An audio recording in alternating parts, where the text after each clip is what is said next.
Selamat siang Bapak Ibu Saudara yang kekasih di dalam Tuhan. Puji syukur kita kembali bisa belajar kebenaran firman Tuhan di dalam Pengkhotbah pasal yang ketiga. Sebelumnya kita akan berdoa terlebih dahulu. Bapa, kami menaikkan puji syukur kehadirat Tuhan. Kalau pada siang hari ini kembali kami boleh belajar firman Tuhan. Kiranya Tuhan menolong hamba-Mu, Tuhan urapi sehingga melalui hamba-Mu kami semua boleh belajar firman Tuhan dengan baik dan benar. Karena Roh Kudus yang memberikan pencerahan, Roh Kudus yang memberikan pertolongan kepada kami. Dan kami percaya Tuhan, Engkau ada untuk memberikan pertolongan dan penyempurnaan di dalam penyampaian firman Tuhan pada siang hari ini. Kami percaya dari awal hingga akhirnya dan kami serahkan semuanya ke dalam tangan Tuhan. Di dalam nama Tuhan Yesus kami berdoa. Amin. Ya Bapak Ibu, kita baca bersama-sama di dalam Pengkhotbah pasal yang ketiga. Demikian bunyi firman Tuhan. Untuk segala sesuatu ada waktunya. Untuk segala sesuatu ada masanya. Untuk apapun di bawah langit ada waktunya. Ada waktu untuk lahir, ada waktu untuk meninggal. Ada waktu untuk menanam, ada waktu untuk mencabut yang ditanam. Ada waktu untuk membunuh, ada waktu untuk menyembuhkan. Ada waktu untuk merombak, ada waktu untuk membangun. Ada waktu untuk menangis, ada waktu untuk tertawa. Ada waktu untuk meratap, ada waktu untuk menari. Ada waktu untuk membuang batu, ada waktu untuk mengumpulkan batu. Ada waktu untuk memeluk, ada waktu untuk menahan diri dari memeluk. Ada waktu untuk mencari, ada waktu untuk membiarkan rugi. Ada waktu untuk menyimpan, ada waktu untuk membuang. Ada waktu untuk merobek, ada waktu untuk menjahit. Ada waktu untuk berdiam diri, ada waktu untuk berbicara. Ada waktu untuk mengasihi, ada waktu untuk membenci. Ada waktu untuk berperang, ada waktu untuk damai. Apakah untungnya pekerja dari yang dikerjakannya dengan berjerih payah? Aku telah melihat pekerjaan yang diberikan Allah kepada anak-anak manusia untuk melelahkan dirinya. Ia membuat segala sesuatu indah pada waktunya, bahkan ia memberikan kekekalan dalam hati mereka. Tetapi manusia tidak dapat menyelami pekerjaan yang dilakukan Allah dari awal sampai akhir. Aku tahu bahwa untuk mereka tak ada yang lebih baik daripada bersuka-suka dan menikmati kesenangan dalam hidup mereka. Dan bahwa setiap orang dapat makan, minum, dan menikmati kesenangan dalam segala jerih payahnya. Itu adalah pemberian Allah. Aku tahu bahwa segala sesuatu yang dilakukan Allah akan tetap ada untuk selamanya. Itu tak ada yang dapat ditambahkan dan tak dapat dikurangi. Allah berbuat demikian supaya manusia takut akan Dia. Yang sekarang ada, dulu sudah ada, dan yang akan ada, sudah lama ada, dan Allah mencari yang sudah lalu. Ada lagi yang kulihat di bawah matahari di tempat pengadilan, di situ pun terdapat ketidakadilan. Dan di tempat keadilan, di situ pun terdapat ketidakadilan. Berkatalah aku dalam hati, Allah akan mengadili baik yang benar maupun yang tidak adil. Karena untuk segala hal dan segala pekerjaan ada waktunya. Tentang anak-anak manusia aku berkata dalam hati, Allah hendak menguji mereka dan memperlihatkan kepada mereka bahwa mereka hanyalah binatang.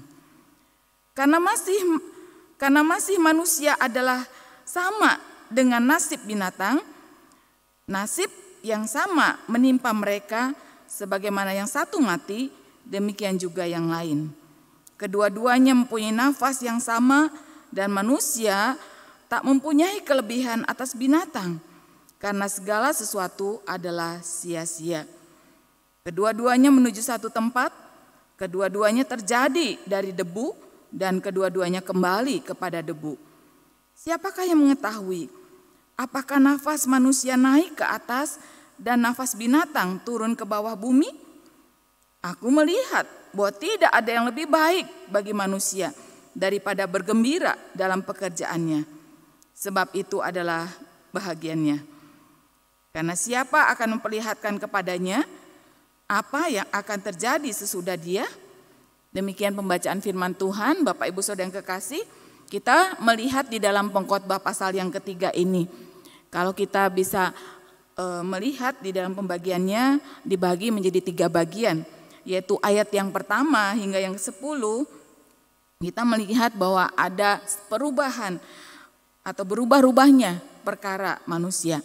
Kemudian ayat 11 hingga yang ke-15 tentang betapa abadi dan tak terselaminya pertimbangan ilahi.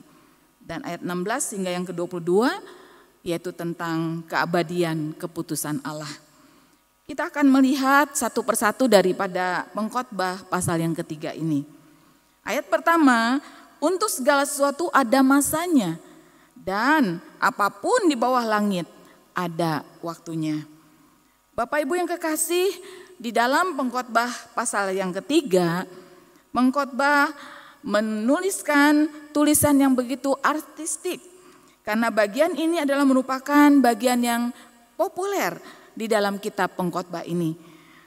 Dan bagian ini atau pasal yang ketiga ini adalah semacam sajak yang cocok untuk segala musim. Ia mengungkapkan bagaimana pasangan hal-hal yang menurut urutan masing-masing menurut masanya. Ada 7 yang menunjukkan angka lengkap dan sempurna, yang masing-masing berisi 2 pasang hubungan yang bertentangan namun memperlihatkan sesuatu yang harmoni, yaitu lahir, meninggal, menanam, mencabut, membunuh, menyembuhkan, merombak, membangun, menangis, tertawa, meratap, menari, membuang batu, mengumpulkan batu, memeluk, menahan diri, dari memeluk, mencari, merugi, menyimpan, membuang, merobek, menjahit, berdiam diri, berbicara, mengasihi, membenci, perang, dan damai. Maksud daripada Pengkhotbah menuliskan semuanya ini adalah bahwa semua kejadian di dalam alam dan di dalam hubungan manusia ada di dalam ritme yang Allah sudah tentukan, dan semuanya ada masanya. Masa di sini diterjemahkan, kata masa sering digunakan ketika sesudah masa pembuangan dan menjadi istilah yang umum di dalam Perjanjian Lama, di mana masa itu sama dengan artinya zaman atau waktu.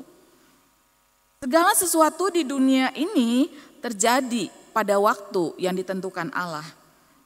Dan ayat yang pertama ini mengungkapkan kepada setiap kita bahwa untuk segala sesuatu ada waktunya. Penulis atau pengkhotbah ini yaitu Raja Salomo ingin memberitahukan kepada pembaca kitab Pengkhotbah bahwa kita harus menggunakan setiap waktu dengan bijaksana. Karena ketika Raja Salomo menuliskan kitab ini, dia sudah lanjut usia. Dan kemudian dia sudah mempelajari berbagai macam aspek kehidupan, dan dia menyimaknya dan mempelajarinya dengan hikmat yang diperoleh dari Tuhan. Raja Salomo menginginkan setiap kita supaya kita menghargai waktu yang ada. Terutama di dalam usia yang produktif, yaitu usia 25 sampai 45 tahun. Sehingga di dalam usia yang produktif ini kita bisa memaksimalkan waktu yang ada dan mempergunakan waktu itu dengan bijaksana. Karena segala sesuatu ada waktunya. Dan kita dapat melakukan sesuatu yang berarti di dalam kehidupan ini. Ada waktu untuk bekerja, yaitu usia produktif, dan ada waktu untuk pensiun. Dan kemudian di dalam ayat ini juga dinyatakan bahwa apapun di bawah kolong langit, apapun di bawah langit ada waktunya. Dengan kata lain, ungkapan di bawah langit itu menunjukkan satu gambaran, apapun yang ada adalah sesuatu yang menuju kepada ketidakkekalan. Karena surga itu adalah tempat di mana Allah berada, dan tempat itu menunjukkan tempat yang kekal. Jadi kita harus menggunakan waktu dengan baik. Karena hidup di dalam dunia yang sementara ini nantinya akan menuju kekekalan. Entah kita menuju kepada kehidupan yang kekal atau kepada kematian yang kekal. Di dalam ayat yang kedua, ada waktu untuk lahir, ada waktu untuk meninggal. Ada waktu untuk menanam, ada waktu untuk mencabut yang ditanam. Kita melihat ada satu pertentangan, yaitu kata melahirkan dan meninggal. Kemudian diparalelkan dengan menanam dan mencabut. Yang pertama kita dapat mengenakannya kepada manusia dan binatang, yaitu ada waktu untuk lahir dan ada waktu untuk meninggal. Sedangkan konteks menanam dan mencabut adalah satu pekerjaan menanam. Pengamatan yang demikian maka kita melihat bahwa pada saat Salomo menuliskan surat ini kita bisa melihat seorang ibu melahirkan seorang anak itu sangat berisiko tinggi dan bisa mengalami kematian karena mengalami pendarahan. Di samping itu maka kita bisa melihat bahwa di dalam Pengkhotbah pasal 7 ayat yang ke-17 Salomo juga mengkritik orang-orang yang mati sebelum waktunya. Kita lihat di dalam Pengkhotbah 7 ayat yang ke-17. Pengkhotbah 7 ayat yang ke-17 mengatakan demikian. Janganlah terlalu fasik, janganlah bodoh. Mengapa engkau mau mati sebelum waktunya? Jadi karena kita tahu bahwa ada waktu lahir, ada waktu untuk meninggal. Sehingga dalam Pengkhotbah pasal 7 ayat 17, Salomo mengkritik orang yang mau mati sebelum waktunya. Karena seluruh uraian didasarkan bahwa manusia harus bijaksana di dalam mengisi kehidupan ini. Bagaimana hidup di bawah bayang-bayang maut dan mereka bukan hanya memperhatikan mengenai kapan dan bagaimana cara mengakhiri kehidupannya. Ada waktu lahir, ada waktu untuk meninggal. Dan perkara ini ditentukan oleh pertimbangan ilahi. Kita lahir dan pasti kita akan meninggal. Namun itu semua terjadi ditentukan oleh Allah yang menentukan waktu itu sendiri. Dalam Kisah Rasul 17 ayat yang ke-26 mengatakan, Kisah Rasul 17 ayat yang ke-26, dari satu orang saja ia telah menjadikan semua bangsa dan umat manusia untuk mendiami seluruh muka bumi, dan ia telah menentukan musim-musim bagi mereka dan batas-batas kediaman mereka. Jadi kita bisa melihat manusia meninggal itu ada waktunya dan semuanya ditentukan oleh Allah sendiri. Waktu untuk hidup tidak disebutkan begitu panjang lebar karena hidup manusia itu begitu singkat. Ada manusia yang baru lahir, bayi yang baru lahir, kemudian berapa lama kemudian mengalami kematian. Namun ketika kita menyadari bahwa ada waktu lahir, ada waktu meninggal, tetapi ada juga waktu untuk kita bangkit kembali. Karena kita tahu waktu yang ditetapkan oleh Tuhan, bagaimana mereka mengalami kematian, mereka terbaring di dalam dunia orang mati, tetapi kemudian bangkit kembali. Itulah sebabnya Tuhan memperlihatkan kita melalui Salomo bahwa betapa kecilnya kita semua di dalam penguasaan akan kehidupan kita. Kita tidak dapat berunding dengan keluarga apakah kita bisa dilahirkan, dengan orang tua siapakah kita dilahirkan, tidak ada seorang pun yang tahu. Mungkin seseorang bisa merencanakan akan keluarga mereka, tetapi pada prakteknya semuanya itu di luar kontrol manusia. Sehingga ketika seseorang dilahirkan, mereka juga harus mengingat bahwa ada waktu di mana mereka akan meninggal. Sekalipun mungkin setiap orang tidak menginginkannya, karena ketika kelahiran itu ada, manusia mungkin menginginkan adanya waktu yang begitu lama di dunia ini. Tetapi Bapak Ibu yang kekasih, ketika kita menyadari bahwa kematian setiap manusia tidak bisa diramalkan. Beberapa hari yang lalu teman anak saya dalam usia 19 tahun meninggal dunia karena mengalami kecelakaan, tabrakan tabrakan terjadi. Dan mungkin setiap orang berkata, kasihan ya masih muda. Mungkin daripada keluarga juga mereka begitu berkata, masih muda, masih panjang hidupnya, tetapi kok sudah mengalami kematian. Bapak Ibu Saudara yang kekasih, tidak ada seorang pun yang tahu kapan kematian itu datang. Oleh sebab itu Bapak Ibu Saudara yang kekasih, biarlah kita sebagai umat manusia, kita menyadari bahwa ada waktu untuk lahir, tetapi juga ada waktu untuk meninggalkan dunia ini. Di dalam ayat selanjutnya dikatakan ada waktu untuk menanam dan ada waktu untuk mencabut yang ditanam. Ada waktu bagi Allah untuk menanam satu bangsa. Seperti Allah menanam Israel di Kanaan. Tetapi kemudian juga ada waktu Allah mencabut ke-7 bangsa yang ditanam di sana. Dan memberi tempat bagi Israel. Akhirnya kita menyadari bahwa ketika waktu Allah berbicara mengenai Israel untuk mencabut dan membinasakannya, itu ada satu takaran yang sudah direncanakan oleh Allah sendiri. Kita membaca dalam Yeremia pasal yang ke-18. Yeremia pasal yang ke-18 ayat 7 dan 9. Ada kalanya aku berkata tentang suatu bangsa dan tentang satu kerajaan bahwa aku akan mencabut, merobohkan dan membinasakannya. Ada kalanya aku berkata tentang suatu bangsa dan tentang satu kerajaan bahwa aku akan membangun dan menanam mereka. Jadi kalau kita melihat di dalam ayat ini, maka sebenarnya ada waktu juga bagaimana manusia menanam dan ada waktunya untuk mencabut yang ditanam. Dan waktu itu disesuaikan menurut musimnya. Waktu di dalam hidup kita berbeda-beda.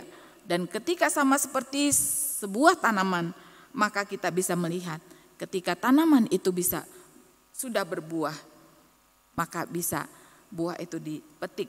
Tetapi ketika pohon itu sudah tidak berguna lagi, maka waktunya tanaman itu untuk dicabut. Kita lihat di dalam ayat yang ketiga, ada waktu untuk membunuh, ada waktu untuk menyembuhkan, ada waktu untuk merombak, ada waktu untuk membangun. Ada kata membunuh dan menyembuhkan diparalelkan dengan membongkar dan membangun. Yang pertama yaitu kata membunuh dan menyembuhkan, di mana hal ini bisa dikenakan pada konteks pemeliharaan binatang ternak.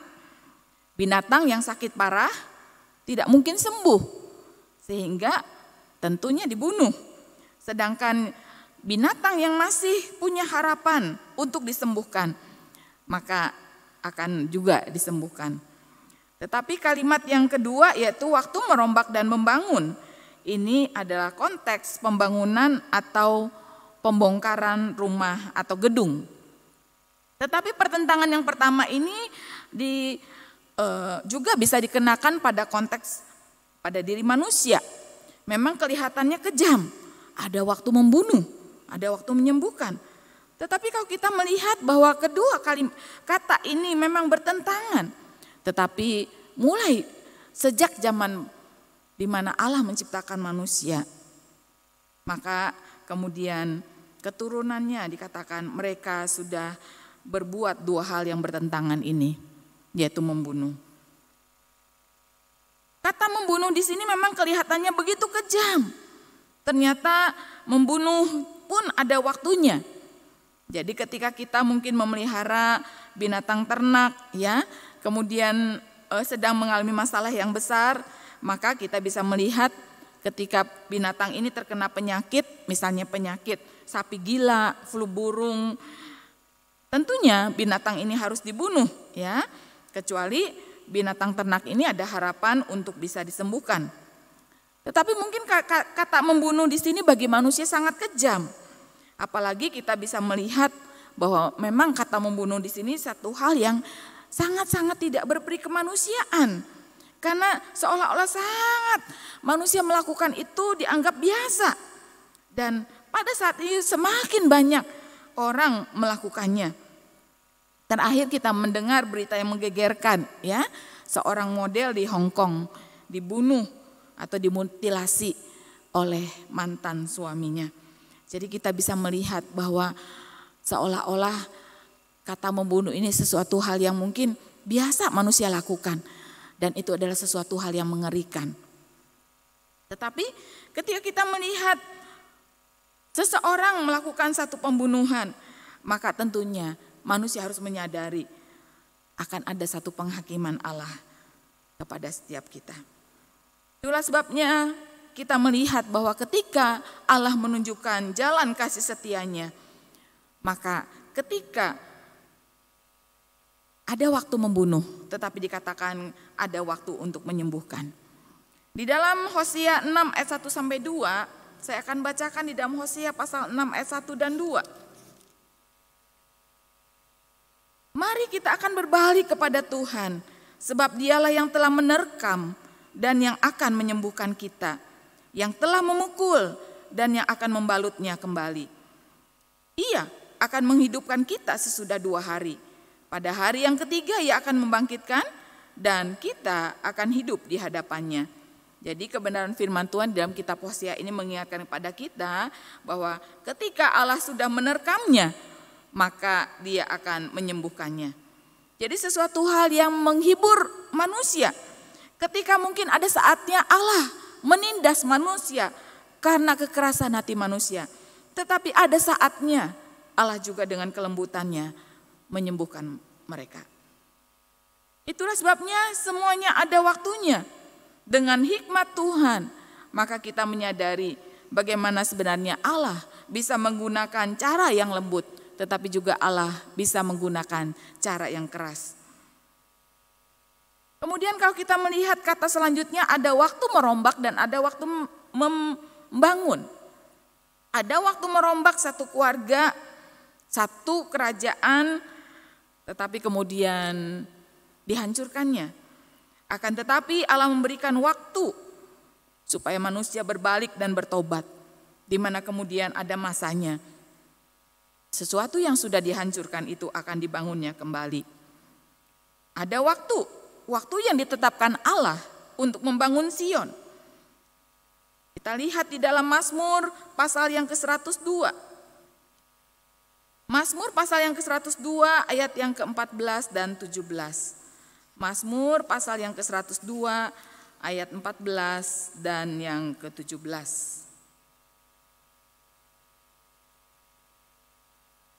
Engkau sendiri akan bangun, akan menyayangi Sion, sebab sudah waktunya untuk mengasihaninya. Sudah tiba saatnya.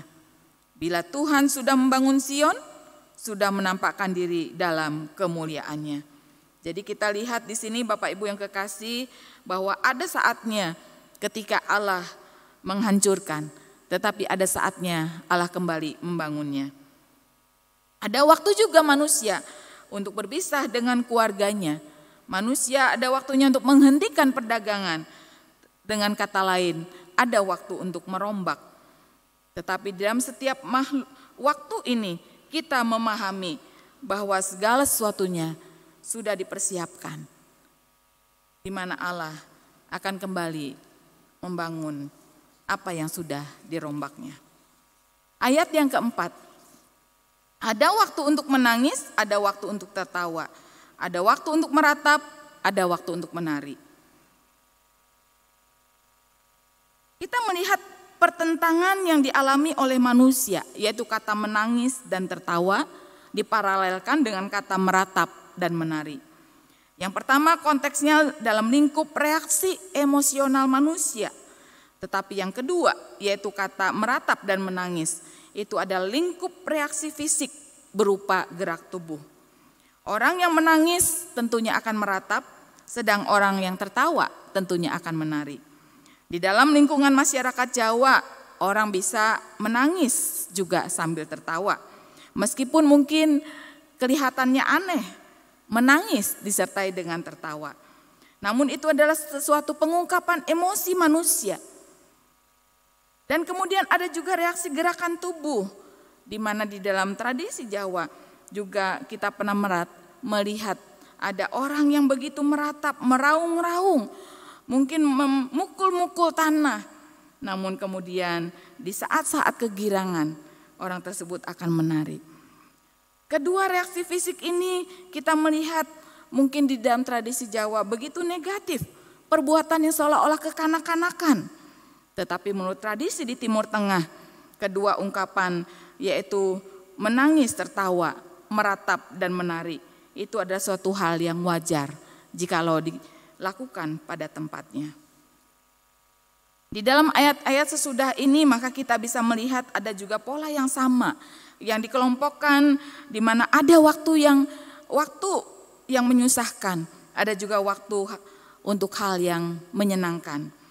Dalam ayat ini hal yang menyusahkan adalah manusia menangis dan meratap, sedangkan hal yang menyenangkan adalah menari dan tertawa.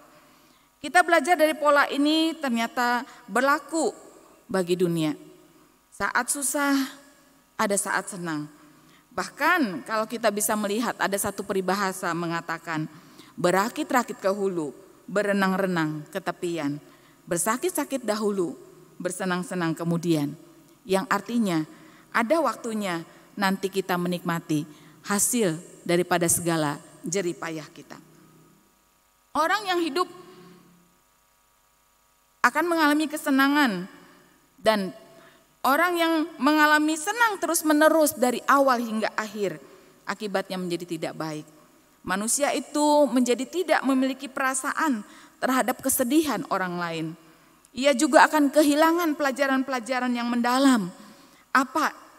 Hal apa yang diperoleh daripada kesakitan dan kesedihan itu sendiri. Sedangkan juga orang yang tidak pernah menari dan tertawa, dia juga akan kehilangan banyak. Mereka akan menjadi pribadi yang malu, yang merasa kesepian, tertutup, merindukan kelepasan, dan juga manusia itu ingin saling berbagi sukacita dengan orang lain. Namun kemudian mereka tidak sanggup. Karena apa? Mereka sudah mengalami banyak kehilangan. Tapi kemudian di dalam ayat yang keempat B tadi dikatakan ada waktu meratap, ada waktu untuk menari. Bagaimana ketika Allah menetapkan waktu untuk manusia menangis dan meratap. Ketika hikmat dan kasih manusia mau turut menetapkan itu, kata menangis dan meratap. Ketika saat manusia mengalami kemalangan dan mara bahaya, di saat itu mungkin manusia terasa aneh. Mengalami bahaya, mengalami kemalangan, kok malah tertawa dan menari. Malah bersuka cita. Tetapi kalau di pihak lain maka kita akan melihat ketika Allah memanggil kita untuk bersuka cita, maka ada waktunya kita tertawa dan menari. Kita lihat di dalam Yesaya pasal yang ke-22. Yesaya pasal 22 ayat yang ke-12 hingga yang ke-13. Yesaya pasal yang ke-22 ayat 12 sampai dengan yang ke-13. Pada waktu itu Tuhan semesta alam, menyuruh orang menangis dan meratap dengan menggundul kepala dan melilitkan kain kabung. Tetapi lihat, di tengah-tengah mereka ada kegirangan dan sukacita, membantai lembu dan menyembelih domba, makan daging dan minum anggur sambil berseru, marilah kita makan dan minum, sebab besok kita akan mati. Bapak Ibu Saudara yang kekasih, kita melihat di dalam ayat ini maka tentunya ada segala sesuatunya ada waktu menangis, meratap, dan kemudian itu didahului sebelum mengalami tertawa dan menari. Sama seperti satu ungkapan, kita harus menabur terlebih dahulu sambil mencucurkan air mata, maka kita akan menuai dengan sorak-sorai. Ayat yang kelima, ada waktu untuk membuang batu dan ada waktu untuk mengumpulkan batu. Ada waktu untuk memeluk ada waktu untuk menahan diri dari memeluk. Ketika kita melihat rangkaian ayat ini, kemungkinan cukup aneh karena sebenarnya kelihatannya tidak paralel. Apa artinya membuang batu dan mengumpulkan batu? Maka di sana ketika kita baca di dalam 2 Raja-Raja pasal yang ketiga ayat 19-25, maka kita bisa melihat hal ini konteksnya di dalam peperangan. Yaitu manakala ada pasukan yang menang, maka mereka akan membuang batu ke ladang-ladang sehingga tanah mereka tidak produktif lagi. Namun juga pada masa damai, batu-batu yang sudah mereka buang, mereka akan ambil kembali dan dikumpulkan lagi. Ada juga orang mengatakan bahwa konteks ini adalah pengumpulan batu dalam usaha mendirikan rumah di Palestina. Karena memang rumah Palestina didirikan atau dibuat dari batu. Ada juga konteks yang menyatakan, oh ini konteks perdagangan, ya. Bagaimana batu-batu kecil dibuat sebagai alat batu untuk menghitung. Seperti sempoa yang dipakai oleh toke-toke Tionghoa, ya. Tetapi apa sih kaitannya antara membuang batu atau melemparkan batu dan mengumpulkan batu? Menurut tradisi Yahudi, ya, maka kata ini adalah sebenarnya bagaimana orang Yahudi menyatakan itu tengah berbicara tentang kasih, ya. Jadi menurut tradisi atau tafsiran dari para rabi, yaitu Midras Rabbah, ya, mengartikan bahwa pertentangan itu adalah sebagai metafora untuk hubungan seksual. Melontarkan batu itu bermaksud bersetubuh, sedangkan mengumpulkan batu maksudnya adalah berhenti atau tidak bersetubuh. Jadi cara ini adalah cara bagaimana orang Yahudi menyatakan atau berbicara tentang kasih. Jadi di dalam agama Yahudi, seksualitas itu tidak dianggap sesuatu tindakan yang tidak senonoh atau tetapi mereka anggap sebagai suatu hal yang positif. Sehingga para rabi Midras Rabbah, ya, menyatakan bahwa ayat 5 ini menunjukkan atau merujuk kepada hubungan intim, ya. Jadi segala sesuatunya dikatakan ada waktunya dan itu pun sudah diatur. Jadi kalau kita melihat di dalam apa yang terjadi di dalam kehidupan pernikahan, ya. Jadi ayat ini juga bisa menyatakan hubungan atau konteks di dalam konteks pernikahan, ya Bapak Ibu, ya. Kita lihat di dalam 1 Korintus pasal yang ke-7. Di dalam 1 Korintus pasal yang ke-7 ayat yang ke-3 hingga yang ke-5. 1 Korintus 7 ayat 3 sampai dengan yang ke-5, firman Tuhan menyatakan, hendaklah suami memenuhi kewajibannya terhadap istrinya, demikian pula istri terhadap suaminya. Istri tidak berkuasa atas tubuhnya sendiri, tetapi suaminya. Demikian pula suami tidak berkuasa atas tubuhnya sendiri, tetapi istrinya. Janganlah kamu saling menjauhi, kecuali dengan persetujuan bersama, untuk sementara waktu, supaya kamu mendapat kesempatan untuk berdoa. Sesudah itu hendaklah kamu kembali hidup bersama-sama, supaya iblis jangan menggoda kamu, karena kamu tidak tahan bertarak. Sehingga kalau kita melihat di dalam ayat ini pun kita bisa melihat bagaimana ada kata waktu untuk memeluk, ada waktu untuk menahan diri dari memeluk. Jadi semua ini konteksnya adalah di dalam satu pernikahan, ya, ataupun bisa di dalam kesempatan memeluk dan tidak menahan diri dari memeluk, itu juga bisa di dalam hubungan sehari-hari begitu, ya, seperti persahabatan, kekeluargaan begitu, ya. Dan ada juga mungkin sesuatu hal yang kadang-kadang kita melihat, ya, bagaimana ada satu waktu di mana kita bisa mengasihi seseorang gitu, ya, dengan cara kita memeluk dia. Tetapi ada juga waktu di mana kita tidak bisa melakukan hal itu. Itulah sebabnya kalau kita melihat bagaimana sebenarnya kalau kita melihat di dalam hal ini, maka semuanya tentunya ada waktunya, ya. Jadi kita melihat sesuatu hal yang memang Salomo tengah gambarkan kepada setiap kita, bahwa di dalam segala sesuatunya Allah sudah memberikan pengaturan untuk manusia bisa mengalami sesuatu hal kebahagiaan di dalam kehidupan ini. Di dalam ayat yang ke-6 dikatakan ada waktu untuk mencari dan ada waktu juga untuk membiarkan rugi. Ada waktu untuk menyimpan, ada waktu untuk membuang. Kita melihat bahwa dua hal ini kita bisa melihat ada satu hal-hal yang memang waktu-waktu di mana hal-hal yang dikendalikan manusia, tetapi juga ada hal-hal yang tidak bisa dikendalikan oleh manusia. Ada hal-hal di mana manusia bisa memilihnya, tetapi ada hal-hal juga manusia pada saat itu tidak bisa memilihnya. Dan kita ketika melihat bagaimana pertentangan antara mencari dan membiarkan rugi sedang diparalelkan dengan kata menyimpan dan membuang.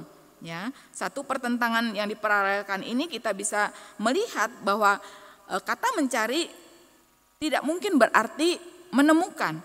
Itulah sebabnya kalau kata di sini juga berlatar belakang perdagangan, ya, maka dikatakan ada membiarkan rugi, ada kata mencari begitu, atau mencari untung.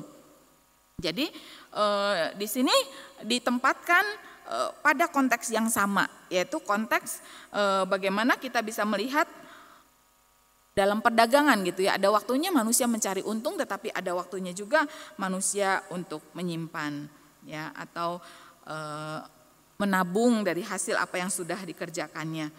Sehingga kalau kita juga melihat kata ini juga bisa dikenakan kepada konteks rumah tangga. Misalnya ketika seseorang ya sedang kehilangan barang, dicari barang itu tetapi kemudian tidak diketemukan, maka tentunya orang itu akan merasa udah direlakan aja gitu ya apa yang sudah hilang itu. Jadi bisa juga dikenakan pada konteks rumah tangga.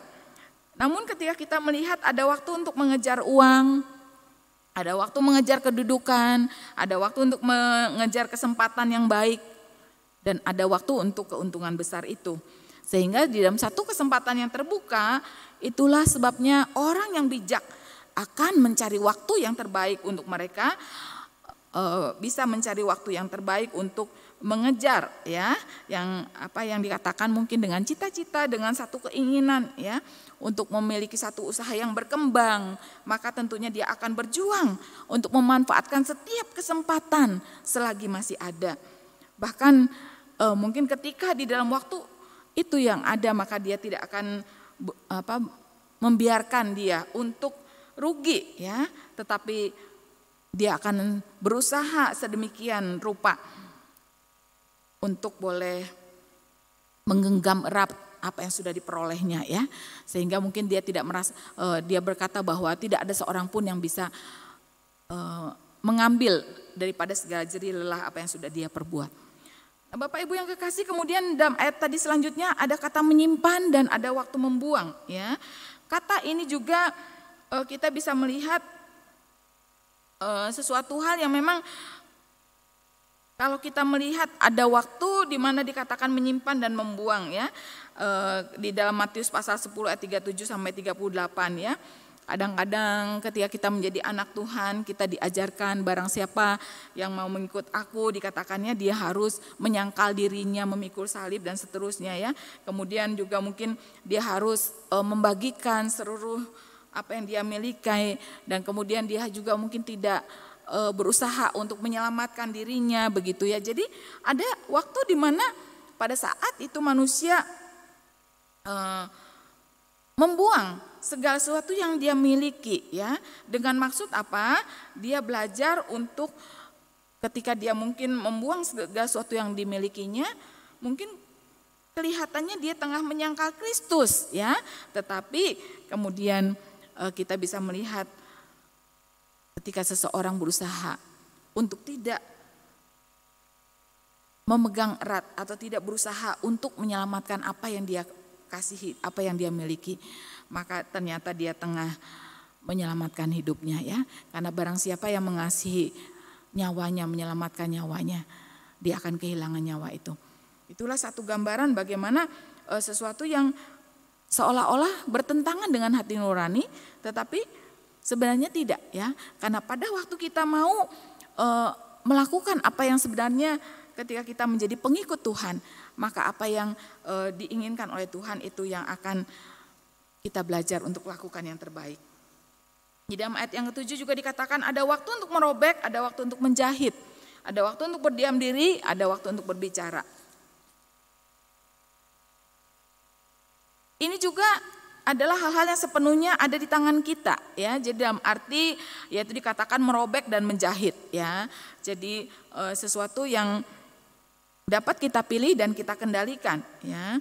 Jadi kalau kita misalnya melihat seperti yang ada di dalam dunia kuno maupun di dalam perjanjian lama, diketahui bahwa orang yang sedih atau orang yang sedang berkabung, mereka akan merobek-robek pakaiannya sebagai tanda kesedihan karena kehilangan seseorang yang dikasihi, ya. Seperti yang diungkapkan di dalam Ayub pasal 1 ayat yang ke-20. Di dalam kitab Ayub pasal yang pertama ayat yang ke-10. Ayub pertama ayat yang ke-20 mengatakan demikian. Maka berdirilah Ayub lalu mengoyak jubahnya dan mencukur kepalanya, kemudian sujudlah dan menyembah. Dikatakan mengoyakkan jubahnya atau kata merobek, ya. Jadi ketika di dalam perjanjian lama orang yang sedang bersedih atau berkabung dia bisa merobek pakaiannya begitu, ya. Itulah namun setelah kesedihan itu atau masa perkabungan sudah selesai, maka dia bisa menjahitnya kembali. Jadi dengan demikian ayat tersebut menunjukkan bagaimana ada waktu, ya, ketika manusia merobek pakaian tetapi kemudian menjahitnya kembali. Demikian juga ada waktu dikatakan di sana bagaimana kita bisa melibatkan diri dengan perasaan yang begitu mendalam, ya, di mana kalau orang berkabung itu akan banyak berdiam diri. Tetapi setelah masa perkabungan lewat, dia akan kemudian berbicara kembali, ya. Jadi pertentangan merobek menjahit yang diparalelkan dengan kata berdiam dan berbicara. Ini berhubungan bagaimana kalau misalnya merobek dan menjahit itu, ya, bisa di dalam lingkup sedang menjahit begitu, ya. Karena di dalam menjahit ada waktu merobek, ada juga waktu di mana membuang kain-kain yang tidak diperlukan tapi kemudian dijahit kembali untuk menjadi satu pakaian.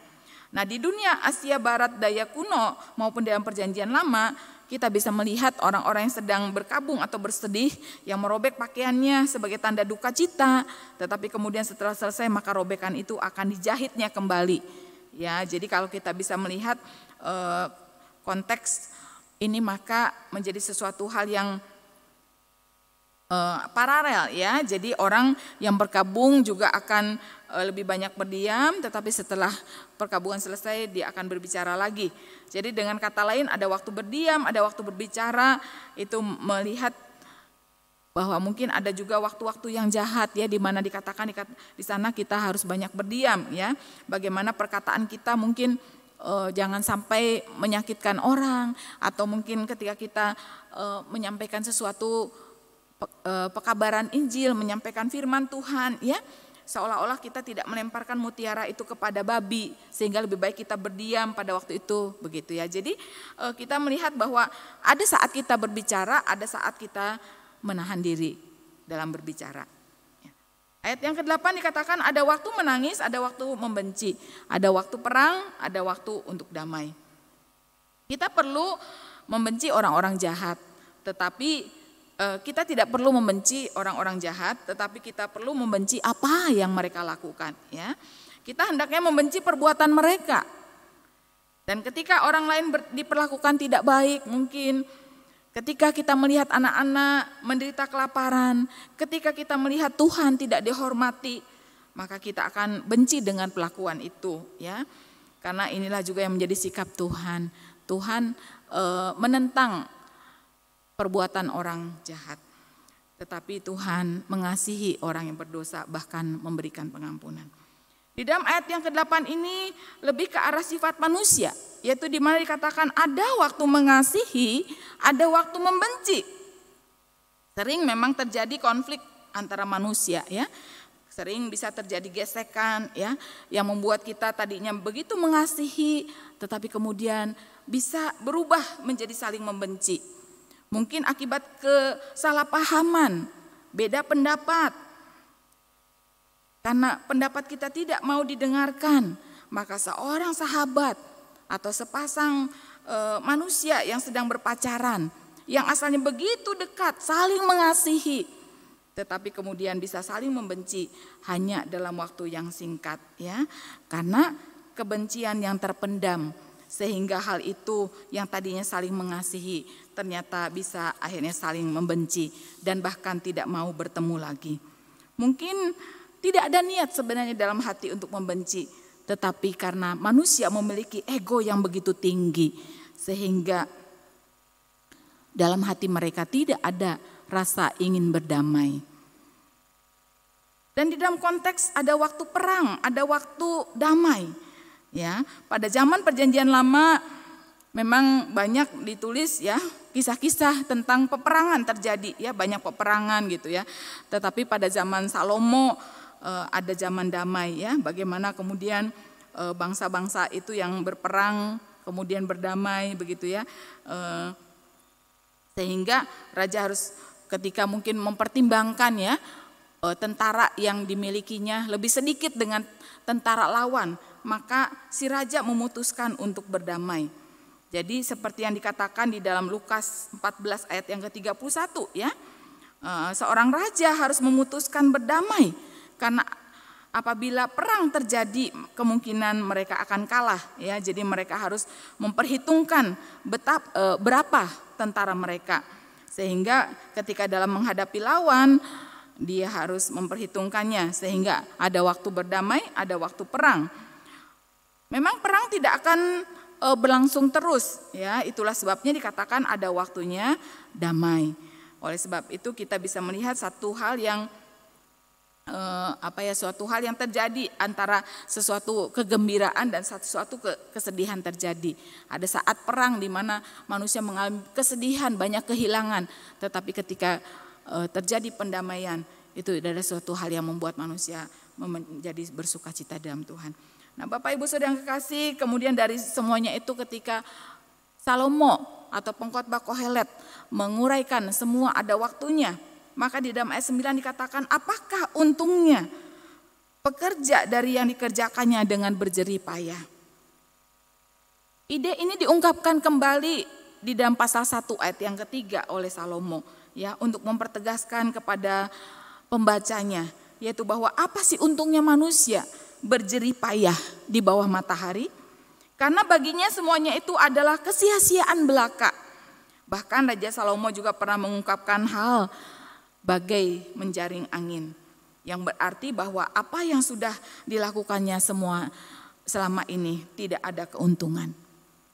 Dia juga berkata bahwa orang seperti ini adalah orang yang dalam hidupnya penuh kesedihan dan di dalam pekerjaannya penuh kesusahan hati. Bahkan pada malam harinya mengalami ketidaktentraman. Jadi itulah sebabnya Raja Salomo mengatakan bahwa apa untungnya menjaring angin. Mungkin sekilas dari ayat ini juga kelihatannya bertentangan dengan kitab Amsal pasal 14 ayat 23 ya, yang menyatakan bahwa tiap jerih lelah ada keuntungan. Tetapi yang dimaksudkan oleh Salomo sebenarnya adalah apa yang tertulis di dalam Matius 16 ayat 26 ya, bahwa menyatakan apa sih gunanya ketika seseorang memperoleh seluruh dunia tetapi kehilangan nyawanya. Jadi apakah yang akan diberikan sebagai ganti nyawanya? Jadi maksudnya daripada semuanya ini adalah bagaimana ketika semua orang yang hanya bekerja, hanya berjerih lelah di dalam pekerjaannya, namun tidak memperhatikan akan jiwanya, maka mereka sedang menyia-nyiakan hidup. Karena orang tersebut tidak bisa menikmati hasil jerih payahnya saat itu. Jadi apa gunanya seseorang memperoleh seluruh harta dunia tetapi kehilangan kekekalan? Karena dikatakan apa yang ada di bawah langit itu semua sementara, semuanya tidak kekal. Sehingga Raja Salomo menginginkan setiap kita untuk tidak selalu mengejar atau jangan mengejar apa yang ada di bawah langit yang tidak kekal, tetapi kejarlah yang bersifat kekal. Jadi tujuannya adalah bagaimana Tuhan tengah memberikan satu rencana yang terbaik, bahwa apa gunanya manusia mendapatkan segala sesuatu dalam dunia ini tetapi kehilangan nyawanya. Ayat yang ke-10, Aku telah melihat pekerjaan yang diberikan Allah kepada anak manusia untuk melelahkan dirinya. Dan ayat ini juga dikemukakan di dalam pasal pertama ayat 13 sampai 14. Yaitu bahwa semua pekerjaan yang dikerjakan oleh anak manusia adalah hanya untuk melelahkan dirinya. Sampai orang tersebut mengalami kematian. Anak manusia akan bersusah payah dalam mencari makan. Jadi Raja Salomo menuliskan kembali di dalam ayat ini. Ya, bahkan di dalam Kejadian 3 ayat 19 ketika mungkin Salomo ketika menulis ayat ini mengingat Kejadian 3 ayat 19 ya, bahwa dengan berpeluh engkau akan mencari makan sampai engkau kembali menjadi tanah. Karena dari situlah engkau diambil, engkau dari debu dan akan kembali menjadi debu. Hal ini berarti bahwa anak manusia akan bersusah payah dan bekerja sampai manusia itu kembali menjadi tanah atau meninggal. Salomo melihat itu adalah satu kelelahan yang tak berujung karena dia sendiri sudah mengalaminya. Ya, dan di usianya yang lanjut Salomo menginginkan bahwa biarlah kita tidak terlalu terus memperhatikan apa yang ada dalam dunia yang tidak kekal. Karena kita melihat bahwa sebenarnya ada jerih lelah dan kesusahan yang besar di antara anak manusia. Bagaimana manusia berjerih payah dan mengalami kesedihan untuk memenuhi kebutuhan di dalam dunia ini.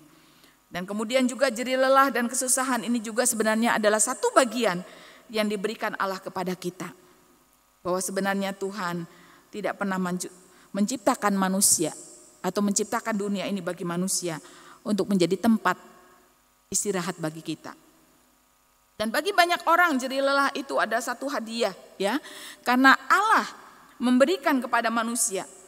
Susah payah yang diberikan kepada kita mungkin kadang-kadang membuat kita jenuh di dalam dunia ini.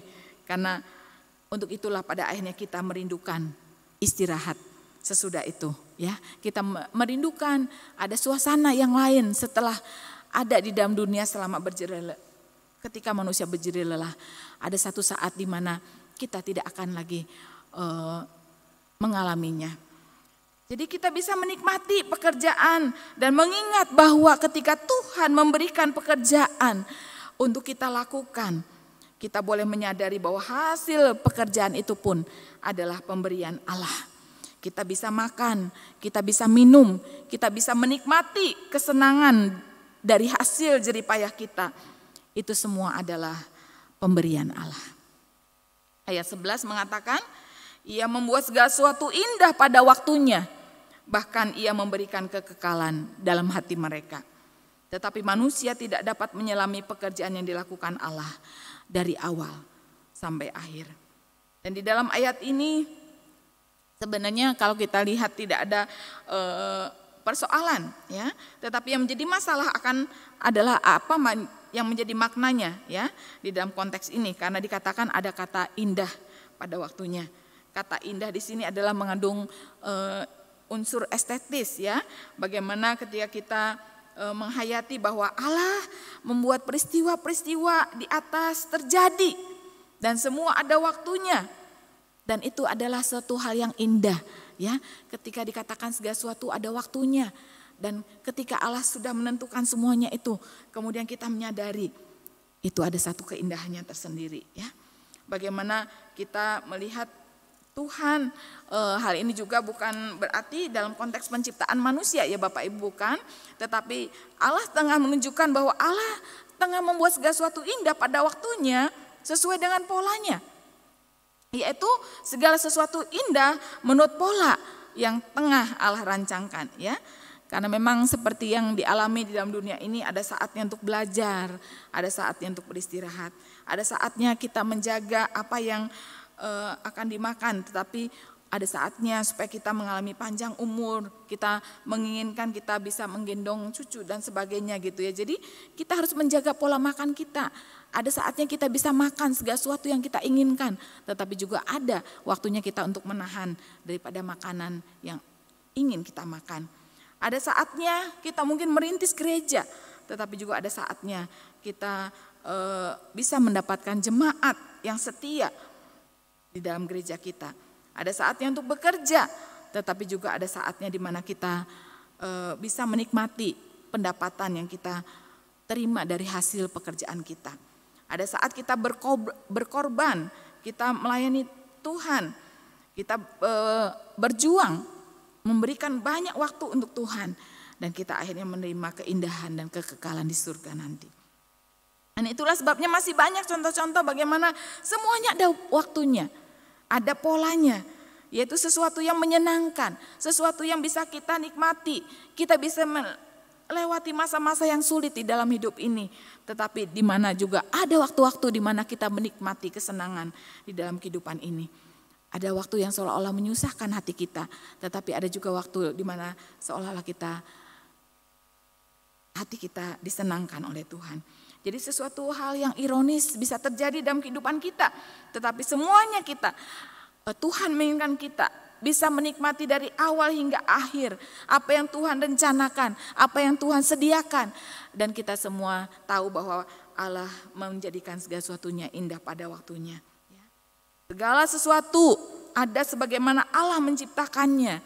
Semua sungguh ada sebagaimana Allah sudah menetapkannya. Hal-hal yang nampak paling tidak menyenangkan sekalipun, tetapi Allah bisa membuat segala sesuatunya menjadi menyenangkan. Ya, dinginnya di musim dingin sama indahnya dengan panas di musim panas. Itulah sebabnya adanya keharmonisan bagaimana di dalam penyelenggaraan ilahi, di dalam setiap pemberiannya. Manusia menyadari bahwa peristiwa yang ada di dalamnya, jika direnungkan keterkaitannya, maka ada kaitannya satu dengan yang lain dan menjadi tampak indah. Dan itulah sebabnya kita akan belajar bahwa biarlah dalam kehidupan ini tidak bisa sepenuhnya kita merasa puas dengan berbagai macam kesenangan dan pengejaran duniawi. Tetapi kita melihat bahwa tindakan Tuhanlah yang selalu benar. Tuhan mengatur segala kejadian di dalam hidup kita menurut hikmat-Nya. Namun manusia dikatakan tidak dapat memahami perbuatan Tuhan sepenuhnya. Itulah sebabnya Tuhan memberi kita akal budi, memberi kita pikiran supaya kita melihat bahwa di luar kejadian sehari-hari ada satu kesempatan di mana kita merenung bagaimana kita belajar untuk menyelami pekerjaan yang dilakukan Allah. Manusia tidak pernah bisa menjawab semua paradok kehidupan ini, tetapi justru Tuhan memberikan manusia daya nalar supaya kita pada akhirnya belajar untuk bisa membuka setiap misteri yang Tuhan izinkan dalam kehidupan kita. Memang kita tidak bisa memahami atau melihat keseluruhan karya agung daripada Tuhan. Tetapi Tuhan memberikan kekekalan di dalam hati manusia. Dan kekekalan itu berarti bahwa Tuhan menciptakan kita menurut gambar-Nya. Sehingga pada saat itu kita bisa merasakan bagaimana apa yang dikatakan dengan pengalaman kehausan rohani. Yaitu satu kerinduan untuk kita memiliki mengerti makna daripada nilai-nilai kekal, ya. Seperti Tuhan yang adalah kekal, Dia juga mengizinkan segala sesuatunya untuk kita hayati dan kita maknai dengan sesuatu hal dengan rencana Tuhan yang teramat indah, ya. Jadi biarlah kita terus memiliki kerinduan kepada Tuhan, bahwa Tuhan yang akan terus mengisi hati kita. Kita bisa memahami, terus belajar menyelami apa yang menjadi rencana Allah dalam setiap kehidupan kita. Kita mau belajar bahwa sebenarnya Allah tengah membuat segala sesuatunya indah. Segala sesuatu yang dikerjakannya begitu sempurna di dalam kehidupan manusia. Dan kita terus mau belajar bagaimana kita melihat bahwa ada bagian Allah mengerjakan segala sesuatunya untuk mendatangkan kebaikan bagi setiap kita. Ayat 12 mengatakan, aku tahu bahwa untuk mereka tak ada yang lebih baik daripada bersuka-suka dan menikmati kesenangan dalam hidup mereka. Bapak Ibu, kadang-kadang manusia melakukan bunuh diri karena menyadari bahwa hidup ini tidak ada maknanya. Tetapi biarlah kita tetap menyadari bahwa sesuatu kehidupan yang Tuhan izinkan, ada satu rencana Tuhan di dalamnya. Mungkin seperti yang dikatakan dalam 1 Korintus 15 ayat 32. Ada satu perkataan yang mengatakan, marilah kita makan minum sebab kita akan mati besok. Dan semboyan ini memang muncul dari sikap hedonis, ya. Satu sikap yang mementingkan kenikmatan hidup di atas segala-galanya. Namun pengkhotbah menilai bahwa sebenarnya makan, minum, dan bekerja itu adalah 3 lambang fundamental di mana seharusnya manusia bisa memenuhi kepuasannya. Merupakan satu fakta yang aneh, bagaimana dengan makanan yang sama, satu orang bisa begitu suka dengan makanan itu, tapi satu orang lagi tidak suka. Ada orang yang dengan pekerjaan yang sama, seseorang bisa menyukai pekerjaan itu, tetapi ada juga seseorang itu membenci pekerjaan itu. Jadi dengan kata lain kita bisa melihat bahwa manusia tidak bisa mengerti, ya, tidak bisa menyamakan gitu ya apa yang terjadi saat ini. Apa rahasia daripada kepuasan itu? Dan sebenarnya rahasia daripada semua kepuasan itu adalah bahwa rasa kepuasan itu sendiri adalah anugerah dari Tuhan. Raja Salomo menjelaskan bahwa tidak ada yang lebih baik daripada kita bisa menikmati kesenangan kita. Karena memang itulah yang paling disukai manusia, yaitu bisa menikmati kesenangan dalam hidup ini. Raja Salomo sudah mengalaminya. Dia sudah bersenang-senang pada masa mudanya. Dan pada usia lanjutnya dia bertobat. Dia penuh dengan penyesalan. Karena dia pada masa mudanya mementingkan kesenangan. Itulah sebabnya dia mengatakan bahwa biarlah segala sesuatu kita boleh mengambil satu keputusan untuk yang bisa menarik kehidupan kita. Bukan apa yang ada dalam dunia ini, tetapi yang menarik kehidupan kita adalah Tuhan. Raja Salomo sudah menyadari bahwa dengan 700 istri dan 300 kundik, istri-istrinya sudah menarik hatinya daripada Tuhan. Itulah sebabnya Bapak Ibu Saudara yang kekasih, Raja Salomo mengingatkan setiap kita, ketika kita membaca kitab pengkhotbah ini, kita disadari bahwa semuanya adalah sia-sia. Karena kenikmatan yang didapatkan oleh manusia itu hanya bersifat sementara dan tidak kekal. Jadi biarlah kita mengetahui bahwa kesenangan segala sesuatunya sudah ada. Dan kita tahu bahwa segala sesuatunya akan indah pada waktunya. Ayat 13, dan bahwa setiap orang dapat makan, minum, dan menikmati kesenangan dalam jerih lelahnya. Itu adalah pemberian Allah. Ayat 13 ini begitu indah Bapak Ibu. Bagaimana ketika kita memiliki pandangan yang tepat mengenai Tuhan, maka kita dapat menemukan bahwa kepuasan sejati itu terdapat di dalam. Dan ketika kita bisa menikmati apapun yang kita miliki sebagai pemberian Tuhan. Bukan kita merasa ini adalah hasil daripada kita berjerih lelah apa yang kita kumpulkan. Karena kita harus menyadari bahwa semua yang kita nikmati, semua yang kita punyai, semuanya adalah pemberian Tuhan. Dan dari ayat ini menjelaskan bahwa setiap orang dapat menikmati kesenangan yang sementara dalam dunia ini. Itu pun adalah dari Tuhan. Apapun yang didapat manusia, semuanya adalah dari Tuhan. Jadi kita tidak berhak untuk pada akhirnya kita hanya menikmati hasil jerih lelah itu, hasil kerja keras kita untuk diri kita sendiri. Ya, kita semua harus terus ya hidup sesuai dengan pola Tuhan. Ya, bagaimana kita bisa menyadari bahwa ketika Tuhan sudah memberikan semuanya itu, kita bisa menikmati kesenangan. Dan kita bisa merasakan kepuasan. Dan itu semua adalah anugerah Tuhan. Nikmatilah semuanya bersama-sama dengan Allah yang sudah menganugerahkannya kepada kita. Kecaplah dan lihatlah, bersyukurlah kepada Tuhan. Dan jadikanlah Tuhan sumber sukacita kita. Ayat yang ke-14, aku tahu bahwa segala sesuatu yang dilakukan Allah akan tetap ada untuk selama-lamanya. Ia tidak dapat ditambah dan tidak dapat dikurangi. Allah berbuat demikian supaya manusia takut akan Dia. Kita lihat di dalam ayat yang ke-14 ini bahwa perbuatan-perbuatan Allah itu akan berlangsung terus-menerus. Kalau kita lihat maka kita membaca di dalam ayat 1 sampai 8 tadi, maka kita diingatkan bahwa manusia sebenarnya tidak bisa menambahkan ataupun mengurangi perbuatan Allah.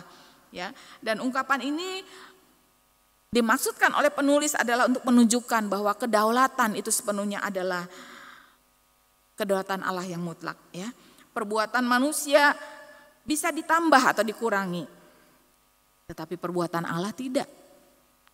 Itulah sebabnya suka atau tidak suka, mau atau tidak mau, maka kita perlu menyadari bahwa apapun, segala sesuatu yang dilakukan Allah tidak bisa ditambah atau dikurangi. Karena itulah untuk menunjukkan kesempurnaan karya agungnya Allah. Yang dinyatakan di sini adalah bagaimana manusia pada saatnya tidak bisa menghapuskan atau membatalkannya. Itulah sebabnya setiap kita manusia harus menyadari bahwa segala sesuatunya terjadi menurut kehendak Allah. Karena betapapun bertentangan dengan rancangan atau kepentingan kita, bahwa sebenarnya kehendak Allah itulah ada hikmatnya.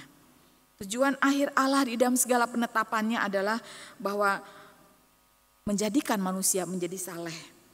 Manusia menjadi takut akan Tuhan. Manusia meyakini bahwa Allah ada di atas manusia. Dia yang memiliki kuasa dan kedaulatan di dalam kehidupan kita. Ayat 15 menyatakan bahwa yang sekarang ada, dulu sudah ada. Dan yang akan ada, sudah lama ada. Dan Allah mencari yang sudah lalu. Ayat ini mengingatkan kepada kita bahwa rencana Tuhan tidak memerlukan perbaikan atau tambahan. Rencananya begitu abadi. Tuhan mengetahui segala sesuatu sebelumnya. Dan bahwa tak ada satupun yang terlupakan. Tidak ada usaha Tuhan yang gugur.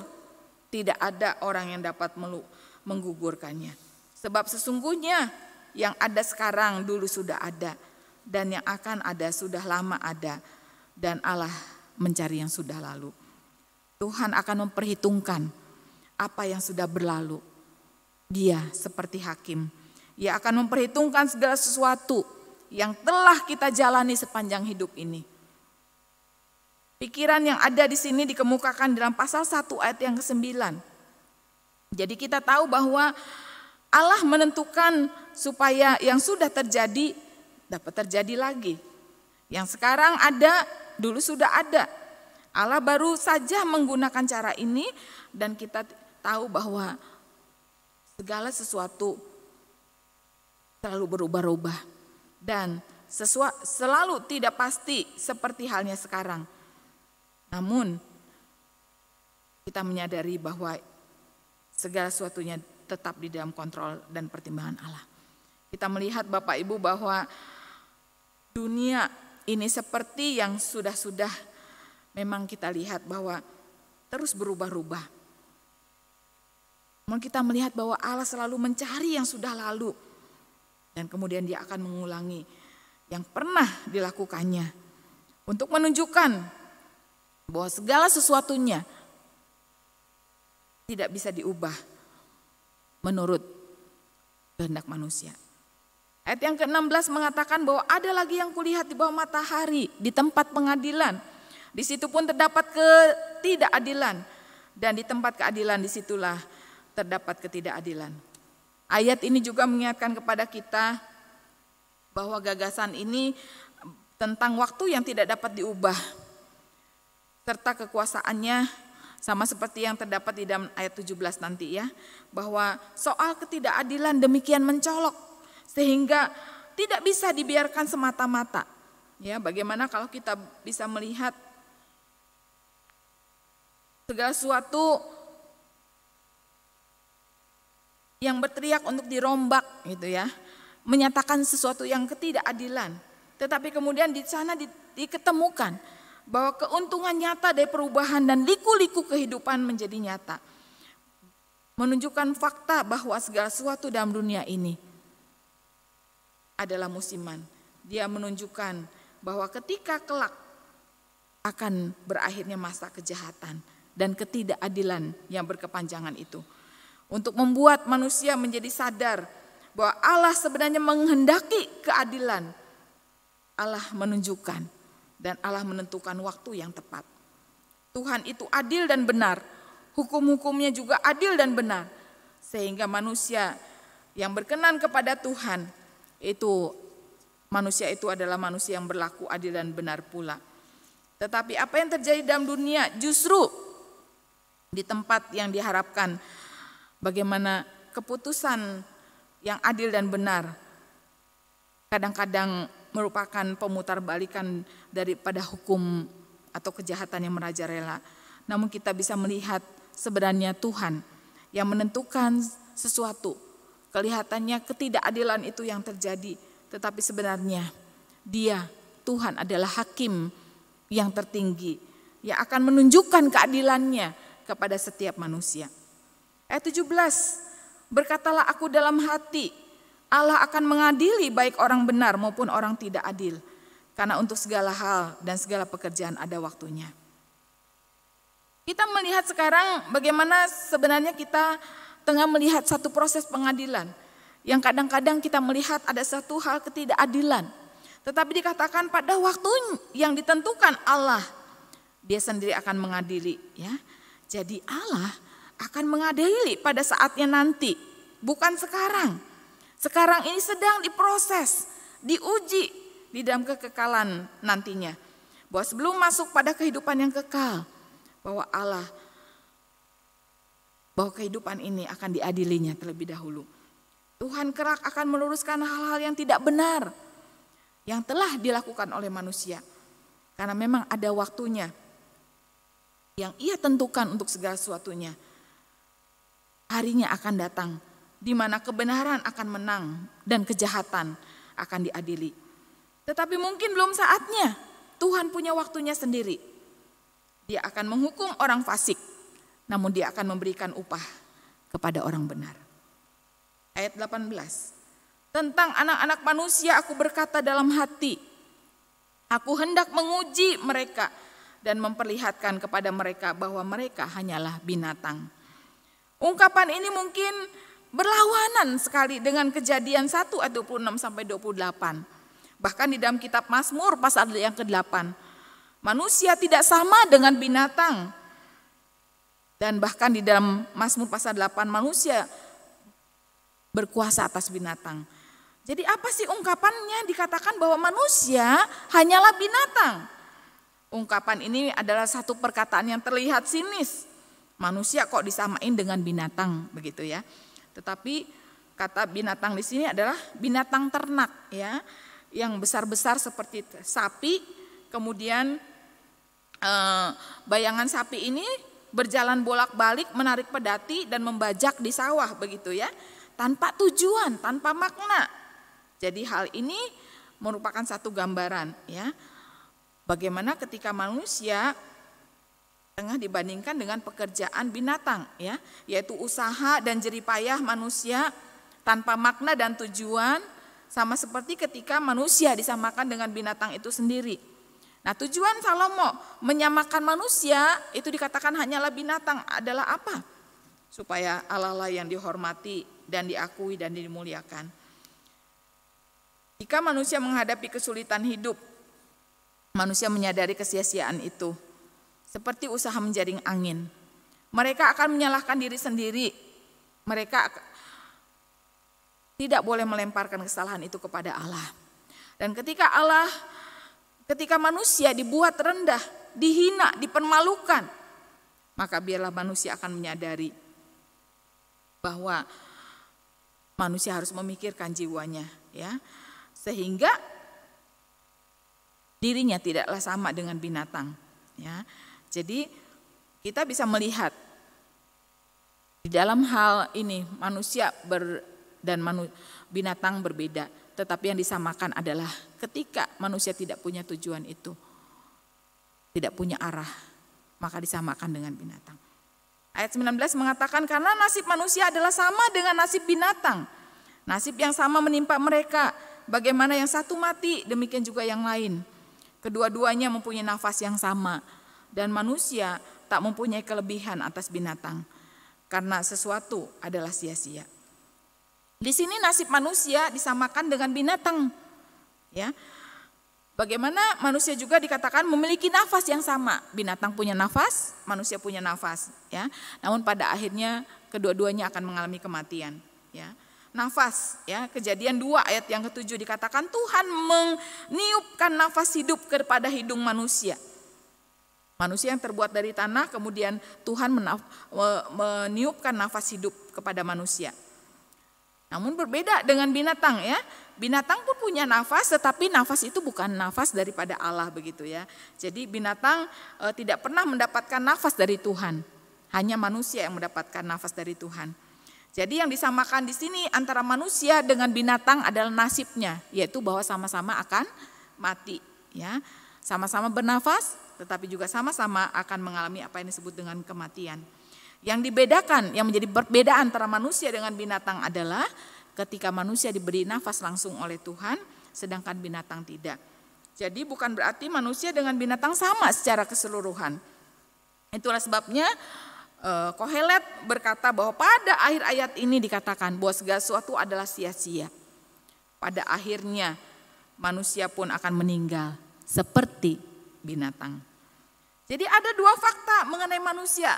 Bagaimana ketika manusia menempatkannya, atau pengkhotbah menggambarkan manusia ditempatkan di bawah binatang ya. Karena apa? Peranan keserakahan dan kelicikan manusia di dalam perilakunya itulah yang disamakan dengan binatang. Ketika manusia serakah, manusia licik gitu ya, itu disamakan perilakunya dengan binatang. Sehingga ketika binatang ya ada nafsu atau naluri gitu ya, manusia yang licik, manusia yang serakah, nalurinya disamakan dengan binatang. Jadi walaupun demikian dikatakan kesamaan daripada binatang dan manusia adalah sama-sama. Manusia adalah sebagai makhluk yang diciptakan Tuhan di bumi ini. Salomo juga membuktikan dalam perkataannya, berusaha untuk membuktikan bahwa manusia yang duniawi, kedagingan, hanya memikirkan jasmaninya, yang tak mempunyai kelebihan dengan binatang. Jadi ketika seseorang manusia ya hanya memikirkan yang jasmani aja, itulah yang disamakan dengan binatang ya. Itulah sebabnya manusia harus memiliki satu tujuan kekekalan juga ya, bukan hanya jasmaninya, tetapi rohnya, jiwanya. Ayat 20, kedua-duanya menuju satu tempat, kedua-duanya terjadi dari debu, kedua-duanya kembali jadi debu. Kalau kita melihat daripada kata ini adalah ketika manusia mati, tempatnya ada di kuburan. Kalau mungkin binatang berbeda ya, kadang-kadang ketika binatang mati, mungkin binatang itu tidak dikubur ya. Tetapi kalau manusia mati pasti akan dikubur. Itulah satu perbedaan ya, bagaimana manusia mati akan dikubur, tapi binatang mati tidak dikubur. Namun mungkin kita bisa melihat ya bahwa ketika binatang itu mati mungkin di tengah jalan ya, membusuk di sana ya. Kemudian mungkin kita tidak memakamkannya. Tetapi itulah sebabnya kita bisa melihat perbedaan manusia adalah ketika manusia dari debu kembali jadi debu. Tetapi dikatakan oleh firman Tuhan bahwa rohnya kembali kepada Tuhan yang mengaruniakannya. Pengkhotbah 12 ayat 7. Itulah bedanya dengan binatang. Ketika manusia diciptakan sama-sama dari debu. Tetapi kemudian dikatakan roh manusia kembali kepada penciptanya. Sedangkan binatang, dia tidak memiliki roh. Dan itulah sebabnya yang memberikan satu pengharapan perbedaan antara manusia dengan binatang. Begitu berbeda. Dan manusia perlu menyadari bahwa pada akhirnya manusia harus siap menghadapi pengadilan di kehidupan mendatang. Itulah yang menunjukkan perbedaan antara manusia dan binatang. Bahwa manusia harus menyadari bahwa keseluruhan rencana kehidupannya di dalam diri kita. Ayat 21. Siapakah yang mengetahui apakah nafas manusia naik ke atas dan nafas binatang turun ke bawah bumi? Nah, hal ini mengingatkan kepada kita bahwa manusia selalu menganggap bahwa surga itu berada di atas ya, sedangkan roh binatang turun ke bawah. Jadi binatang tidak sama seperti manusia yang merupakan ciptaan Tuhan yang paling sempurna. Kalau dikatakan manusia adalah makhluk atau ciptaan Tuhan yang sempurna, ya, manusia punya roh, tubuh, gitu ya. Tapi binatang tidak mempunyai. Manusia punya akal budi, binatang tidak, begitu ya. Itulah perbedaannya. Sehingga dikatakan roh manusia naik ke atas, yaitu kembali kepada Tuhan yang menciptakannya, dan tubuhnya akan mati. Tetapi binatang dikatakan dia akan turun ke bawah bumi, ya. Di mana dikatakan bahwa binatang nafasnya menjadi binasa lenyap saat binatang itu mati. Itulah perbedaannya. Dan ayat terakhir di dalam ayat yang ke-20. Aku melihat bahwa tidak ada yang lebih baik bagi manusia daripada bergembira dalam pekerjaannya. Sebab itu adalah bahagiannya. Karena siapa akan memperlihatkan kepadanya apa yang akan terjadi sesudah dia. Hal ini muncul seperti yang dikatakan dalam Khotbah 2 ayat yang ke-10 ya. Bagaimana binatang dan manusia sama-sama hidup di bawah bayang-bayang maut. Nah, dan bayang-bayang maut inilah yang membuat perbedaan yang esensi ya di antara manusia dan kedua-duanya. Maka tidak lain yang bisa kita sekarang renungkan adalah manusia adalah akan mengalami kegembiraan, itulah porsinya. Kegembiraan di dalam hasil jerih payahnya. Dan sedangkan kalau kita melihat bahwa ketika manusia tidak menyadari bahwa semua apa yang daripada jerih payahnya bisa dinikmati, segala hasil jerih payahnya bisa dinikmati, itu semuanya adalah karena anugerah Tuhan. Jadi kita bisa menyadari bahwa hal itu kita harus sadari sebelum kita mengalami apa yang disebut dengan kematian. Kita harus merasakan bahwa segala sesuatu bisa kita nikmati karena Tuhan memberikan anugerah itu kepada kita. Ketika kita bekerja, kita bisa menikmati hasilnya, dan itu juga adalah pemberian Allah. Itulah sebabnya selama kita masih ada di dalam dunia yang fana ini, mari kita bukan hanya semata-mata memperhatikan apa yang akan kita bawa dari hasil jerih lelah ini, tetapi bagaimana kita kemudian bisa menyadari bahwa segala sesuatunya adalah kita berikan untuk kemuliaan nama Tuhan. Jangan pernah kita juga melakukan ketidakadilan dalam kehidupan kita. Biarlah kita menguji terus pekerjaan kita untuk kita boleh membuktikan apakah itu berkenan kepada Allah. Apakah itu boleh bermegah atas segala sesuatunya kepada Allah. Dan biarlah di dalam segala sesuatu yang sudah kita kerjakan, kita bisa bersukacita di dalamnya. Namun di dalam bagian semuanya itu kita menyadari bahwa nikmatilah apa yang menjadi milik kita dalam hidup kita. Namun ingatlah pula bahwa Tuhan ketika memberikan itu semua bagi kita, itu pun adalah kesempatan anugerah Tuhan yang teramat mulia dalam kehidupan kita. Itulah sebabnya baiklah kita menyadari bahwa ketika kita bisa menikmati hasil pekerjaan kita sendiri, kita akan berikan semuanya juga rasa syukur kita untuk kita memberikan satu hormat kemuliaan bagi nama Tuhan. Nah, Bapak Ibu Saudara yang kasih, sampai di sini penguraian firman Tuhan dalam Khotbah pasal 3. Kita menyadari bahwa segala sesuatu ada waktunya.